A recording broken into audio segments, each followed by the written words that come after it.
What's up, amigos? Commander Jaime here today. Today we're going to go over a Thavas V Premium deck profile. So this actually got first place or champion overall for the team league at Puerto Rico. So let's dive into it. Check out Next Level Gaming's playmats as we got some recent ones. We got some more overdress playmats, but also the Garrett Chronicle one is really cool too. I know Mr. Time Leap or Vanguard Insider really loves this playmat too, so I definitely recommend it. It's really cool artwork. Even I like it, and I don't play the clan.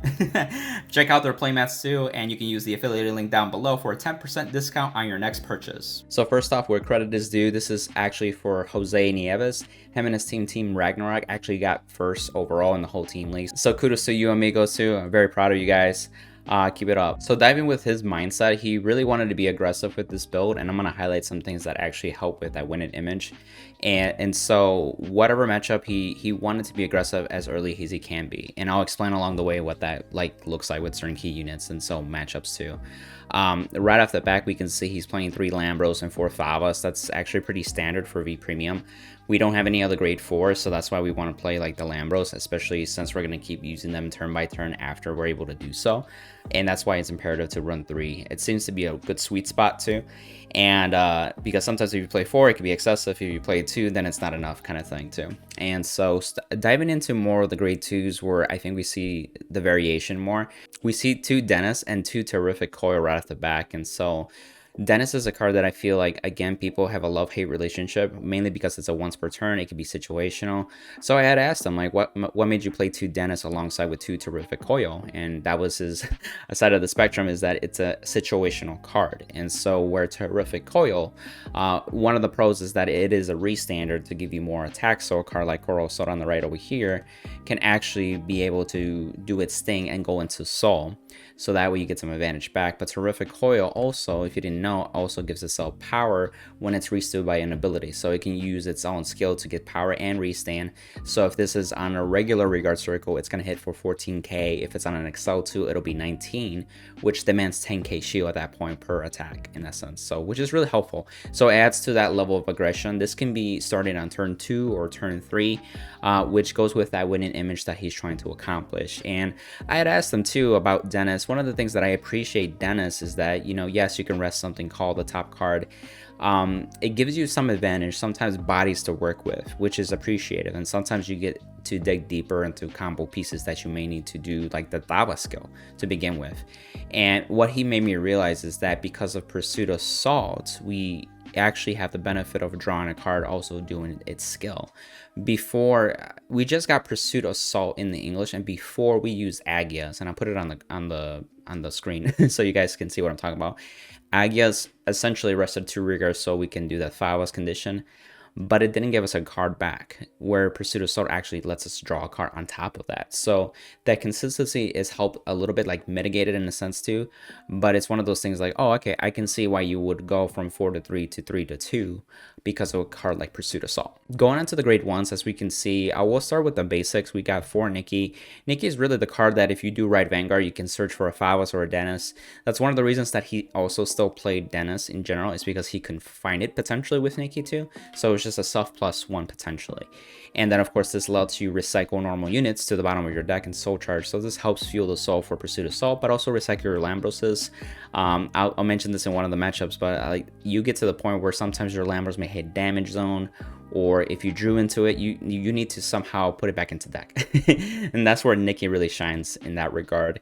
Along with a card like Narissa too, this is really key with Pursuit Assault and other cards that rest. You can Soul Blast and restand this, get plus 10k. This can be a booster, this can be an attacker. And at the end of the turn, if you have 4 or more Rested Rigors included in itself, it can go into Soul and draw you a card. So that gives you some advantage back and really synergizes as well with the whole Coral Soul aesthetic too as well. So the other differentiating thing in the grade 1s, as we can see, he is playing like a 2-2-2 ratio with Baragios, Wheel Salt, and Penguin Soldier. Baragios is really, as he mentioned to me, it's really the 5th and 6th Nikki, where you can check the top 5 for grade 3 Thavas. You could also, if you're going second, you may want to grab a grade 3 Heal Guardian, so that way you can survive in some of those aggressive matchups too. And it's just really nice to help that. And of course you can deck then, you can also use a card like this to ditch the Lambros that you may have drawn early game and put it in the drop zone already without having to figure out some other method to do so. And this is kind of help with that too. And you see the wheel assault. Wheel assault helps promote attacks. It's free. You just need an extra body to boost with, so it can boost and be able to swap units. And if you roll this as Vanguard, it's another unit that you can use on the Vanguard circle. When ridden upon, counterblast, draw a card, call something from your hand. So it's just nice to have that. And then Penguin Soldier helps you with those resources, right? And wow, that's a small image. But Penguin Soldier really, you know, you can rest and give plus 5k to a unit, but also when it's the 4th battle and your other unit is attacking, you can retire it to countercharge 1. That's super helpful. You can even play it so where your Lambros is on attack and you have no damage because they may have like denied you damage that prior turn. You got unflip and then do Lambros the skill right off the back too, which is super nice. And I asked them like, why did you still come to like that 2-2 ratio? I think it's very unique. Or maybe you could have done like 3-3 with two of the three cards essentially. And what he had mentioned, he just wanted to see these cards at least once in most of his games. And I can see that because when you start playing like 2 to 1 cards, you'll more than likely see them in the mid to late game, more than often than not. So having like a 2-2 split, he has access to another one that can help with this consistency of getting the grade 3 filter a bit. You got Wheel Assault that can help promote more attacks, potentially also draw you a card if rode upon. And you got Penguin Soldier that can help you with CC. And if you see at least one of these, then this helps you in the long game as well. The last differentiating thing is really the trigger lineup. And often enough in Aqua Force, especially in Thavas, we see typically the 4 draw PG. But as you can see, he's only playing a 2-2 ratio. So he does play the Petros. And so you're playing more crit. And essentially, you're playing 10 crit on top of 2 draw. And again, the reason is because you want to be more aggressive. So you got cards like Terrific Coil. We also to promote more attacks. Now you have some more crit pressure because your Lambros will be a triple drive. And so that could be very scary if your opponent's at 3 damage. You could be very lethal at that point and just win up front at that point. And if they do PG, one of the things that he appreciated is that if he does get triggers, more than likely they're going to be the critical triggers. So now he could potentially put them onto 2 different units. And if they're at 4 damage, you're lethal with those attacks too. So it's just super beneficial in being more aggressive in that sense too. So I asked more questions too, and it's like, what does his personal record look like? What did his matchups look like? His personal record was X2 throughout the Swiss and the top. So with the matchups, he actually faced Silverthorn for Pale Moon in the first round. That was his first loss.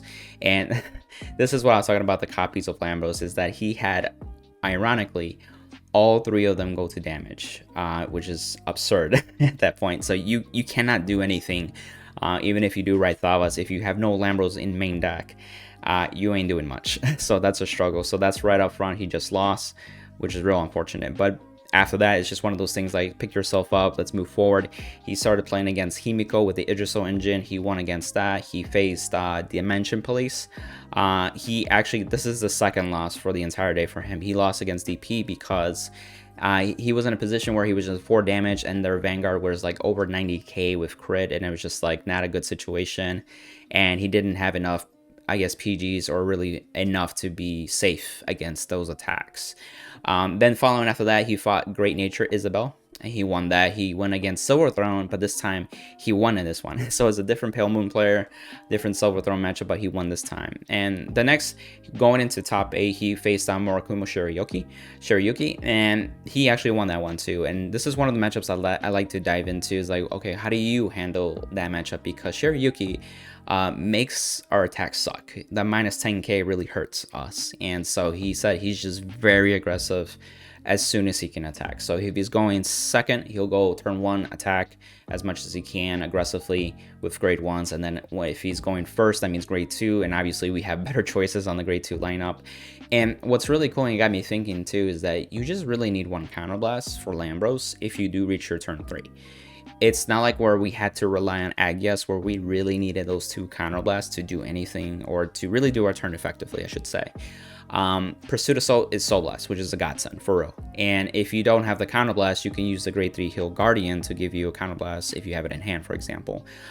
If you don't have the counterblast, you can still at least go triple drive and you still have 4 attacks, and we're able to do the pseudo stride ability thanks to a card like Pursuit Assault. So it's not the end of the world, but you can still be aggressive aggressive and not be so detrimented by putting rear guards in the front, and now your opponent can just poke rear guards and not give you damage, but then takes away resources for you in the later turns. In top 4, he faced Silverthorn again. I feel like this is something that he just keeps fighting, but he won this time as well.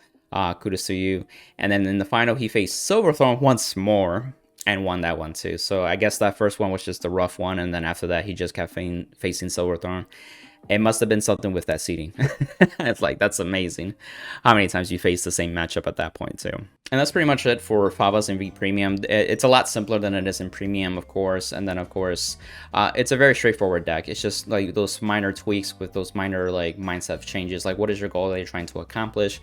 Him was being as aggressive as possible in certain key plays, certain key matchups, those types of things. So if you guys have any suggestions or any thoughts about his build, feel free to comment down below. He'll be happy to answer any other questions too. And again, congrats to his team for getting champion in Puerto Rico too. So kudos to you, amigos. And also, if you want to support the channel, check out Next Level Gaming's playmats. You have a 10% discount on the affiliated link in the description below. And if you shop through 50 Card Shop, you can use the code Jaime to get 5% off on your next purchase. And then if you support through TCG Player, feel free to use the affiliate link, anything that helps the channel as well. So if you liked the video, if you felt like this was worth of value, share it with an amigo, whether it be Aqua Force or Thavas. It helps the channel out. As we just hit 2K, I'm very happy and very grateful, and so thank you, amigos, for that. Let's hit to the next milestone, whether it be 2,500 all the way to the next big one is, in my eyes, 5K. So let's get right there together. And if you haven't subscribed, subscribe and hit that bell for instant notifications for more future content. Till the next one, amigos. Bye.